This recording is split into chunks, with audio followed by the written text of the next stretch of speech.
Parmi tous les métiers au sein d'une maison d'édition, on a déjà évoqué en détail le rôle du traducteur dans une précédente vidéo. Eh bien, il y en a un autre dont j'aimerais beaucoup vous parler, le graphiste. Pour faire vite, le graphiste, c'est un salarié de la maison d'édition, celui qui s'occupe des visuels et des logos, tout ce qui va passer dans le marketing, mais également des couvertures, des jaquettes et du dos du livre. D'ailleurs, faisons un petit point sur le vocabulaire. Je viens d'évoquer le dos du livre. Eh bien, sachez que le dos du livre n'est pas cette partie, mais bien celle-là, celle qui est communément appelée la tranche, alors que non, pas du tout, la tranche c'est ça, avec les pages. Le dos du livre, c'est donc ce qui apparaît quand le bouquin est rangé dans une étagère. D'ailleurs, dans un manga, il est important de savoir faire la différence entre la jaquette et la couverture, qui sont souvent deux choses très différentes. Parfois c'est la même illustration, mais souvent non. La jaquette étant une sorte de fourreau, souvent plastifié, servant à protéger le manga tout simplement. La confusion se fait souvent entre jaquette, dos, tranche, tout ça. Enfin bref, maintenant c'est clair. Intéressons-nous maintenant au rôle du graphiste dans l'édition manga en France. Quel est son rôle? Comment procède-t-il pour créer des logos, des visuels, des jaquettes? Quelle liberté a-t-il par rapport à la couverture japonaise? À quel moment est-ce qu'il peut s'en éloigner et pourquoi? Bienvenue à tous et à tous dans ce 4e épisode de l'édition des mangas en France. Aujourd'hui on va parler du rôle du graphiste.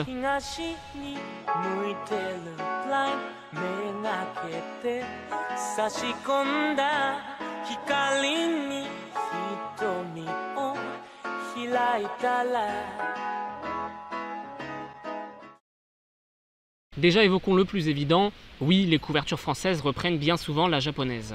Tout d'abord par respect pour l'œuvre originale, mais aussi un peu par obligation. En effet, les éditions japonaises ont un droit de regard et peuvent refuser, si elles le souhaitent, les couvertures françaises. Ainsi, le meilleur moyen pour qu'elles acceptent est de reprendre la jaquette japonaise, ce qui plaît aux fans d'ailleurs également, donc ça plaît à tout le monde. Puisqu'on en est à parler du Japon, mettons au clair une chose ou deux. Là-bas, ce n'est pas l'éditeur qui crée la couverture du manga comme en France. Ce n'est pas le dessinateur non plus, il est bien trop occupé sur son manga, non. Ce sont des studios graphiques, spécialisés dans le domaine et qui créent logos, couvertures, jaquettes, tout ça à partir du dessin de l'auteur. Ces studios graphiques sont de vrais experts en jaquettes manga et ont énormément d'expérience.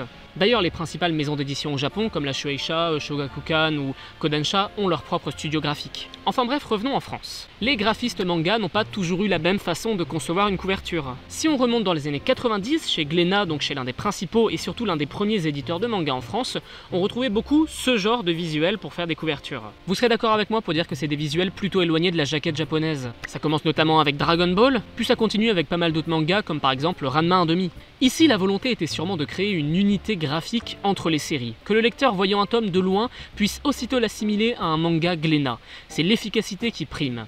Il faudra attendre 2003, soit 10 ans plus tard, pour avoir Dragon Ball avec sa jaquette plus proche de la japonaise, et avec un sens de lecture japonais d'ailleurs, ce qui n'était pas le cas auparavant.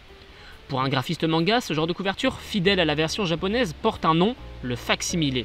Les premières couvertures en facsimilé sont attribuées à Tonkam, avec notamment Video Girl Eye. Un détail à préciser notamment, c'est que dans les années 90, les outils numériques pour faire du graphisme n'étaient pas aussi répandus qu'aujourd'hui, et pas aussi accessibles. Ainsi, les éditeurs manga ont parfois dû ruser pour pouvoir concevoir une couverture telle qu'ils la souhaitaient. Prenons un exemple, Les Chevaliers du Zodiaque chez Kana en France, première édition. Lorsque Kana a voulu faire la couverture en facsimilé, c'est-à-dire identique à la japonaise, ils se sont heurtés à un petit souci. Les Japonais ne leur avaient pas fourni l'illustration d'origine ayant servi de couverture.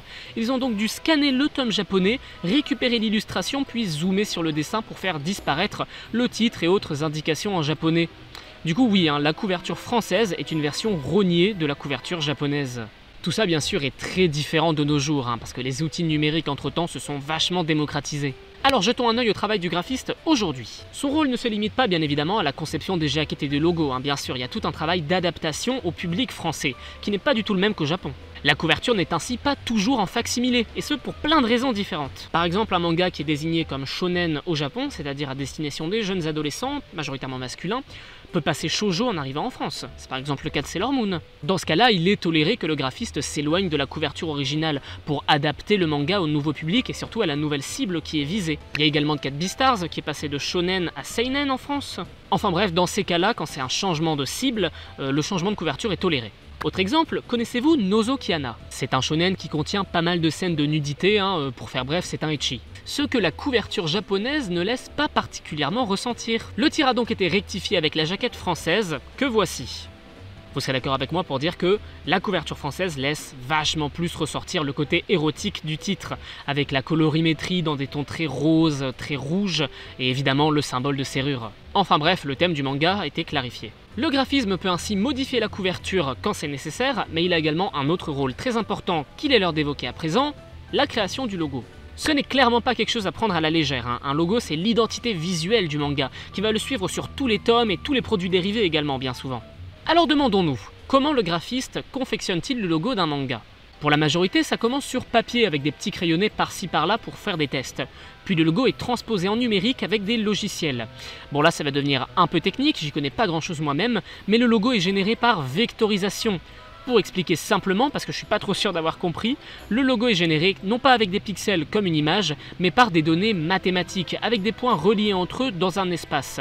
La différence avec des pixels, c'est qu'ainsi l'image peut être agrandie à l'infini sans effet de flou ou de pixelisation.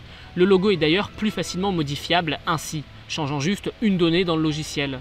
La création du logo doit également s'adapter à plusieurs contraintes de différentes origines. Par exemple, si l'on prend les tomes de Rayleigh Sword, chaque nouveau volume a une couleur différente. Il fallait ainsi que le logo s'adapte à tous les coloris. Si la charte graphique d'un manga évolue, le logo doit pouvoir être adaptable. C'est un des avantages qu'on a en France, dans la mesure où plusieurs tomes sont déjà parus au Japon lorsque la parution française commence. Il y a donc un recul et une vision globale de l'œuvre que n'ont pas les studios graphiques japonais en créant le logo du premier tome. Pour continuer dans les logos, il y a également parfois des situations auxquelles le graphiste doit faire face. Des cas particuliers auxquels il doit s'adapter. Par exemple, il y a des fois où le logo existe déjà. C'est notamment le cas des mangas à licence comme Inazuma Eleven ou Ace Attorney ou plein d'autres choses. Et ça peut poser des problèmes, c'est pas si facile d'intégrer un logo comme ça qui existe déjà. Autre cas, il y a également parfois des logos dits internationaux, c'est-à-dire identiques dans tous les pays hors du Japon. Dans ce cas-là, le graphiste français n'a pas le choix, il doit utiliser, c'est l'éditeur japonais qui impose. C'est par exemple le cas de Food Wars, vous allez dans n'importe quel pays hors du Japon, Food Wars s'appelle Food Wars.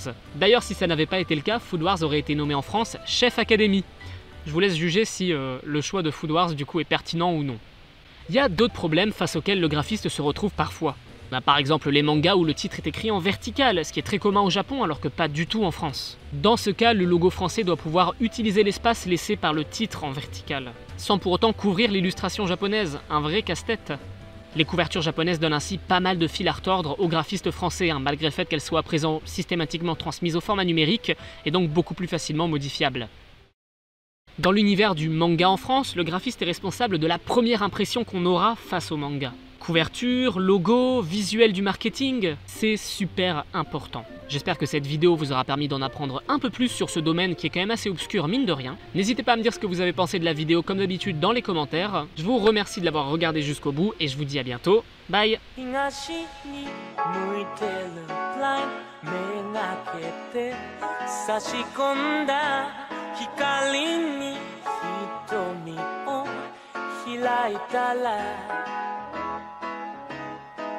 昨日の暗闇を濡らしてた